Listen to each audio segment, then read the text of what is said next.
రాత్రి మాటలు వింటున్న ప్రజలారా, దేవుని నమ్ముకుని విశ్వాస యాత్రల ముందుకు అడుగులు వేస్తూ ఉన్నప్పుడు ప్రభువు రాకడ సమీపంగా ఉంది. ఈ చివరి దినాలలో నీవు దేవుని కొరకు సాక్షిగా నిలబడ్డావా?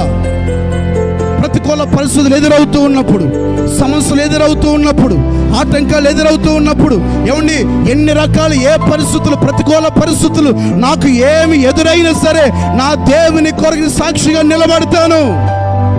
నా కొరకు ప్రాణం పెట్టి తిరిగి లేచినటువంటి, నా కొరకు దెబ్బలు తిన్నటువంటి, రక్తం కార్చినటువంటి, మరణాన్ని జయించి పునరుత్థానుడై తిరిగి లేచినటువంటి యేసయ్య కొరకు నేను సాక్షిగా నిలబడతాను అని ఎప్పుడైతే నువ్వు చెప్పగలుగుతావో, తీర్మానం చేసుకోగలుగుతావో, నువ్వు చేస్తున్న ప్రతి ప్రయత్నాన్ని, వ్యాపారాన్ని, ఉద్యోగ ప్రయత్నాన్ని, నీ కుటుంబాన్ని దేవుడు ఘనత ఖ్యాతి చేత నింపి ఆశీర్వదించి ఘనమైన వాడిగా దేవుడిని నీ కుటుంబాన్ని నిలబెట్టగలిగిన వారాయన.